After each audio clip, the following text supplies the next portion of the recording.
ಅಲ್ಲ, ಸರ್ಪ್ರೈಸ್ ಆಗಿ ನಾವು ಸುಮ್ಮನೆ ಬಂದಿದ್ದೀವಿ. ಆದರೆ ನಮ್ಮ ಜನ ಅಲರ್ಟ್ ಇದ್ದರು. ರಾತ್ರಿನ ಅವರು 10:30ಯಿಂದ 1 ಗಂಟೆವರೆಗೆ ಚೆಕ್ ಮಾಡಿ 9 ಮೊಬೈಲ್ ಫೋನ್ ಮತ್ತು 11 ಸಿಮ್ ಕಾರ್ಡ್ ಎಲ್ಲ ಸೀಜ್ ಮಾಡಿದ್ದಾರೆ. ಸೊ ಎಲ್ಲ ಕಡೆ ನಾವು ಒಂದು ಸ್ಪೆಷಲ್ ಡ್ರೈವ್ ಹಾಗೆ ಮಾಡ್ತಾ ಇದ್ವಿ. ಸೊ ಆ ಡ್ರೈವ್ ಪ್ರಕಾರ ಇದು ಶೇಷಮೂರ್ತಿ ಅವ್ರ ನೇತೃತ್ವದಲ್ಲಿ ಇದು ಮಾಡಿದ್ದಾರೆ. ಅವ್ರಿಗೆ 30,000 ಬಹುಮಾನ ಕೂಡ ಈ ತಂಡಕ್ಕೆ ನಾವು ಕೊಡ್ತಾ ಇದ್ದೀವಿ. ಮತ್ತು ನಾವು ಸರ್ಪ್ರೈಸ್ ಆಗಿ ಚೆಕ್ ಮಾಡೋಕ್ಕೆ ನಾವು ಬಂದಿದ್ದೀವಿ. ನಮಗೆ ಕೂಡ ಏನಾದರೂ ಮೊಬೈಲ್ ಸಿಗುತ್ತೆ.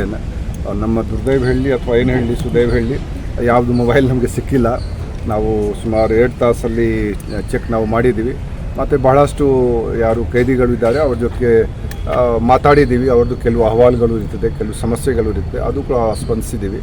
ಮತ್ತು ನಮ್ಮ ಸಿಬ್ಬಂದಿಗಳಿಗೆ ಕೂಡ ಸಮಸ್ಯೆಗಳು ಇರುತ್ತೆ, ಅವ್ರದ್ದು ಕೂಡ ಕೆಲವು ವಿಂದಿದ್ದಾರೆ. ನಾವು ಏನಿದೆ ಅದು ಅವ್ರಿಗೆ ಅನುಷ್ಠಾನ ಅದು ನಾನು ಪ್ರಯತ್ನ ಮಾಡ್ತೀನಿ. ಮತ್ತು ಇವರು ಇದೇ ರೀತಿ ನಮ್ಮ ಬಿಂದು ಮನಿಯವರಿದ್ದಾರೆ, ಸುಂದರರಾಜ್ ಅವರು ಇದ್ದಾರೆ, ಎಲ್ಲ ಲೋಕಲ್ ಆಫೀಸರ್ಸ್ ಇದ್ದಾರೆ. ಅವರು ಕೂಡ ಕಾಲಕ್ಕೆ ಇಲ್ಲಿ ಬಂದು ಭೇಟಿಯವರು ಮಾಡ್ತಾ ಇರ್ತಾರೆ. ಮತ್ತು ಮೊನ್ನೆ ಒಂದು ಗಾಂಜಾಯ್ದು ಸಿಕ್ಕಿತ್ತು. ಸೊ ಯಾವುದು ಕೇಸ್ ಆಗಿದ್ದರೆ ಅವರು ಒಂದು ಬಹಳ ಸಮಗ್ರವಾಗಿ ತನಿಖೆ ನಡೆಸಿ ಪೂರ್ತಿ ಜಾಲ ಏನಿದೆ ಅದು ಭೇದಿಸಿ ಮತ್ತು ನಾವು ಈ ರೀತಿ ಮಾಡಿದರೆ ಅದು ಜೈಲು ಹೊರಗಡೆ ಕೂಡ ಅಪರಾಧ ಆಗಲಿ ಅಥವಾ ಕಾನೂನು ಸುವ್ಯವಸ್ಥೆ ಸಂಬಂಧಪಟ್ಟ ವಿಷಯ ಆಗಲಿ ಅದು ಕಡಿಮಾನ ಆಗುತ್ತೆ. ಮತ್ತು ಜೈಲು ಒಳಗಡೆ ಕೂಡ ನಮ್ಮ ಪ್ರಕಾರ ಅವರು ಸುಷ್ಟವಾಗಿಲ್ಲ ಕೆಲಸ ನಡೆದಿದೆ, ನಾನು ಅದು ಭಾವಿಸಿದೆ. ಸರ್, ಈಗ ಬೆಂಗಳೂರಿನಲ್ಲಿ AI ಆಧಾರಿತ ಕ್ಯಾಮ್ರಾ ಅಳವಡಿಸ್ತೀವಿ, ಇಲ್ಲಿ ಕೂಡ ಬರ್ತಾರೆ. ಇವತ್ತೇ ಬರ್ತಾರೆ ಟ್ರಯಲ್ ಇದು ಮಾಡೋಕ್ಕೆ. ಅದು AI base intrusion detection system ಇದೆ. ಇಲ್ಲಿ ಕೂಡ ಎಸಿತಾರೆ ಸ್ವಲ್ಪ ಇದು ಎಲ್ಲ ಗಾಂಜಾಗಳು ಆ ಕಡೆಯಿಂದ ಸ್ಮಶಾನ ಕಡೆಯಿಂದ ಮಾಡ್ತಾರೆ. ಸೊ ಇವತ್ತು ಬರೋರು ಇದ್ದಾರೆ. ನಾವು ಟ್ರಯಲ್ ಎಲ್ಲ ಕಡೆ ನಾವು ಮಾಡಿಸ್ತಾ ಇದ್ದೀವಿ.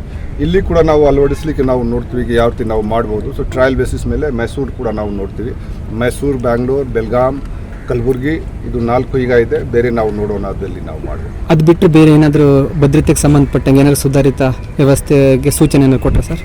ಭದ್ರತೆಗೆ ನೋಡಿ, ನಾವು ಮೊದಲೇ ಇದಕ್ಕೆ ನಮ್ಮದು ಫಿಸಿಕಲ್ ಇಂದಕ್ಕೆ ಪೆರಿಮೀಟರ್ ಸೆಕ್ಯೂರಿಟಿ ಸಲುವಾಗಿ KSISFನವ್ರಿಗೆ ಕೂಡ ಹೇಳಿದ್ದೀವಿ. ಯಾಕೆಂದರೆ ಈಗ ಪೆರಿಮೀಟರ್ ಸೆಕ್ಯೂರಿಟಿ ಮತ್ತು ಮೇನ್ ಗೇಟ್ ಎಂಟ್ರೆನ್ಸ್ ಇದೆ, ಆ ಸೆಕ್ಯೂರಿಟಿ ಅವ್ರಿಗೆ ಒದಗಿಸ್ಕೊಡ್ಲಾಗಿದೆ. ಅವರೇ ಉಸ್ತುವಾರಿ ಅವರು ನೋಡ್ತಾ ಇದ್ದಾರೆ, ಜವಾಬ್ದಾರಿ ಅವ್ರಿಗೆ ಇದೆ. ಸೊ ಅವರು ಕೂಡ ಸರಿಯಾದ ರೀತಿಯಿಂದ ಇದು ಚೆಕ್ ಮಾಡಬೇಕು. ಯಾರು ಮೊಬೈಲ್ ಫೋನ್ ಆಗಲಿ ಅಥವಾ ಬೇರೆ ಕಾಂಟ್ರಾಬ್ಯಾಂಡ್ ಆಗಲಿ ಅದು ಒಳಗಡೆ ಹೋಗಬಾರ್ದು. ಮತ್ತು ಜೈಲು ಒಳಗಡೆ ಪ್ರೆಸಿಷನ್ ಸ್ಟಾಫ್ದು ಕೂಡ ಜವಾಬ್ದಾರಿ ಇದೆ. ಯಾರು ಈ ರೀತಿ ಇದು ಯೂಸ್ ಮಾಡೋದು ಏನಿದೆ ಅದು ಆಗಬಾರ್ದು. ಈಗ ಸಿಗ್ನಲ್ ರಿಲೇಟೆಡ್ ಇಶ್ಯೂಸ್ ಇನ್ನೂ ಪೂರ್ತಿ ಸಾಲ್ವ್ ಆಗಿಲ್ಲ. ಆ TCILನವರಿಗೆ ನಾವು ಇದು ಬಹಳ ದಿವಸದಿಂದ ಹೇಳ್ತಾ ಇದ್ದಾರೆ. ನಾವು ಕೂಡ ಕರೆದಿದ್ವಿ ಮೊನ್ನೆ. ಈಗ ಅವ್ರ ಜೊತೆಗೆ ಒಂದು ಮೀಟಿಂಗ್ ಮಾಡಿ ನಾವು ನೋಡೋಣಕ್ಕೆ ಇದು ಏನು ಸರಿಪಡಿಸಬೇಕು. ಸೊ ನಾವು ಜಾಮರ್ದು ಇಫೆಕ್ಟಿವ್ನೆಸ್ ಏನಿದೆ ಅದು ಸ್ವಲ್ಪ ಹೆಚ್ಚಿಸ್ಲಿಕ್ಕೆ ಅದು ಕೂಡ ನಾವು ಪ್ರಯತ್ನ ಮಾಡ್ತೀವಿ. ಸರ್, ಸಿಬ್ಬಂದಿಗಳ ಕೊರತೆ ಏನಾಗಿದೆ ಸರ್? ಸಿಬ್ಬಂದಿದು ಕೊರತೆ ಇದೆ. ನಾವು ರಿಕ್ರೂಟ್ಮೆಂಟ್ ಸಲುವಾಗಿ ಕೂಡ ಪ್ರಪೋಸಲ್ ಇದೆ, ಅದು ಮಾಡ್ತಾರೆ. ಆದರೆ ಸಿಬ್ಬಂದಿ ಬರೋದು ರಿಕ್ರೂಟ್ಮೆಂಟ್ ಸ್ಟಾರ್ಟ್ ಆಗಿದ್ರು ಸಹ ನಮ್ಗೆ ಅನಿಸಿಗೆ 2 ವರ್ಷ 3 ವರ್ಷ ಈಗ ಬೇಕಾಗುತ್ತೆ. ಸೊ ನಾವು ಯಾವ ರೀತಿ ಇದು KSISFದು ಸಹಯೋಗದಿಂದ ಆಗಲಿ, ಲೋಕಲ್ ಪೊಲೀಸು ಸಹಕಾರದಿಂದ ಆಗಲಿ, ನಾವು ಸದ್ಯಕ್ಕೇನಿದ್ದಕ್ಕೆ ಶಾರ್ಟ್ ಟರ್ಮಲ್ಲಿ ನಾವೇ ಹೆಚ್ಚು ಕೆಲಸ ಮಾಡ್ಕೊಂಡು ಮಾಡಬೇಕಾಗತ್ತೆ. ರಿಕ್ರೂಟ್ಮೆಂಟ್ ಅದು ಪ್ರಾಸೆಸ್ ಅದು ಇದೆ, ಪ್ರಾಸೆಸ್ನಲ್ಲಿದೆ. ಆದರೆ ಸ್ವಲ್ಪ ಸಮಯ ಇದು ಕಾಲ ಹಿಡಿತಿದೆ ಅದು. Thank you.